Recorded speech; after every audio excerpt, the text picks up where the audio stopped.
What if I told you there's a town where your living room could be in one country and your kitchen in another, or that you can literally see tomorrow from across the water? Today, we're diving into 7 impossible borders that defy logic, geography, and common sense. These are real places where lines on a map shape everyday life in ways that feel almost unbelievable. And trust me, the last one actually changes countries every 6 months. Before we jump in, make sure you subscribe to the channel so you don't miss more mind-blowing geography stories that most people have never heard of. Let's start with the place that looks like a cartographer's nightmare. In southern Netherlands, there's a town called Baarle. Except it's not just one town, it's 2. Baarle-Hertog belongs to Belgium, Baarle-Nassau belongs to the Netherlands, and they are completely intertwined. Here's where it gets surreal. Baarle-Hertog consists of more than 20 Belgian enclaves inside the Netherlands, but inside some of those Belgian enclaves, there are even smaller Dutch counter-enclaves. It's like geopolitical Russian nesting dolls. If you walk through town, you'll see white crosses embedded in the pavement marking the border. The line literally cuts through houses, restaurants, and stores. There are homes where the dining room is in Belgium, but the bedroom is in the Netherlands. And here's the wild rule. A house's nationality depends on where its front door is located. If your main entrance is in Belgium, you're officially Belgian. Move the door a few feet and legally you could switch countries. This bizarre arrangement dates back to medieval land swaps between feudal lords. Instead of redrawing clean borders later, they just kept the patchwork. Today, residents deal with 2 police forces, 2 postal systems, and different tax laws. But there's a twist. For years, shop owners would strategically move their front doors to benefit from more favorable tax rules or business hours.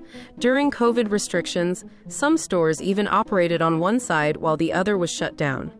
Imagine ordering coffee and technically crossing an international border to use the restroom. And if you think that's confusing, wait until you see a border where today and tomorrow sit just 2 miles apart. In the middle of the Bering Strait, between Alaska and Siberia, sit 2 small rocky islands.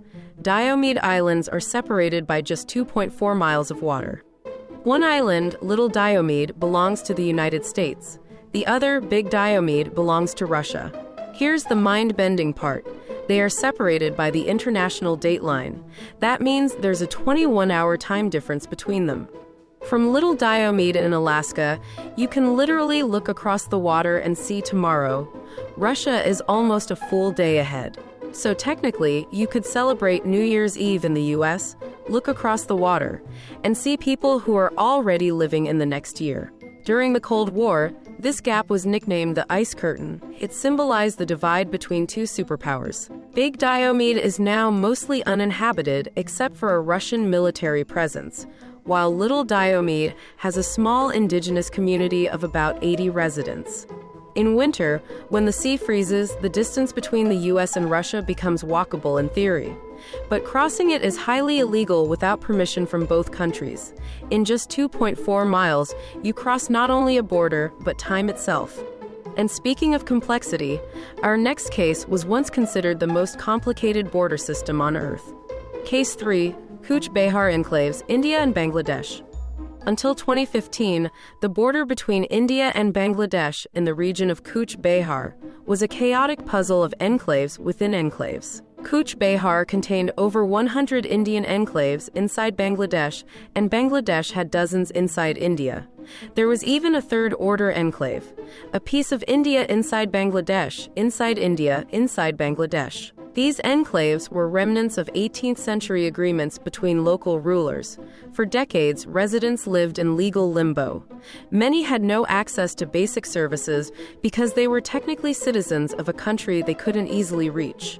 Imagine needing a hospital, but to get there, you must cross foreign territory without proper documents. In 2015, India and Bangladesh signed a historic land boundary agreement, simplifying the border and allowing residents to choose their nationality. It ended one of the most absurd geopolitical leftovers in modern history. Now let's go to the highest border on Earth. Case 4, Mount Everest, China and Nepal.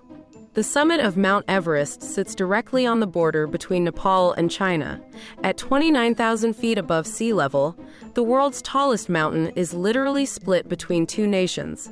The border runs along the summit ridge. Climbers ascending from the south approach via Nepal. From the north, they climb through Tibet, which is governed by China. Technically, when you stand at the very top, one foot can be in Nepal and the other in China. But here's where it gets interesting. The two countries have historically disagreed on the exact height of Everest. Only recently did they agree on a unified measurement. Permits, climbing fees, and regulations differ depending on which side you attempt. Nepal's permits can cost over $11,000 per climber, not including guides and logistics. China has its own system and restrictions. At the highest point on Earth, politics still matters. Now let's descend from the roof of the world to a place no country wants. Case 5, Tawil, the land no one claims. Between Egypt and Sudan lies a patch of desert called Tawil. It's about 800 square miles of arid land. And here's the twist: neither Egypt nor Sudan claims it. Due to conflicting border definitions drawn during British colonial rule, claiming one border means giving up a more valuable area called the Halib Triangle. So both countries claim Halib, and neither wants Tawil. That technically makes Tawil one of the only habitable pieces of land on Earth that is terra nullius, land claimed by no state. Over the years, private individuals have tried to declare it their own kingdoms. None are recognized internationally. There are no permanent residents, no infrastructure, and no government. A blank spot on the political map. And now for two borders that aren't just strange, they're almost theatrical. Case 6, Hotel Arbès, France and Switzerland. In the village of La Cure, right on the border between France and Switzerland, sits the Hotel Arbès Franco-Suisse. The border literally runs through the building. Some rooms are half in France, half in Switzerland. There are beds where your head could be in one country and your feet in another. The hotel was cleverly built in the 1860s, just before a border treaty finalized the line. The owner positioned it so the structure couldn't be divided later. During World War II, German forces couldn't access parts of the hotel because staircases were positioned on the Swiss side. Today, guests can request rooms that straddle both countries. And finally, a tiny island that switches nationality twice a year. Case 7, Pheasant Island, France and Spain. In the Bidasoa River between France and Spain lies Pheasant Island. It's only about 200 meters long, but every 6 months it changes hands. From February to July, it belongs to Spain. From August to January, it belongs to France. This arrangement dates back to the 17th century, when the Treaty of the Pyrenees was signed there. There are no permanent residents, no houses, just a symbolic shared sovereignty known as a condominium. Imagine your backyard changing countries twice a year. 7 borders.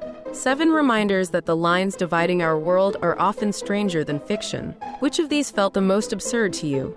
The town split by doorways, the islands divided by time, the mountain peaks shared at the top of the world? Drop your answer in the comments. And if we hit 1,000 likes on this video, I'll make part 2 covering underwater borders you won't believe exist. Like the video, subscribe for more mind-bending geography, and tell me which country we should explore next.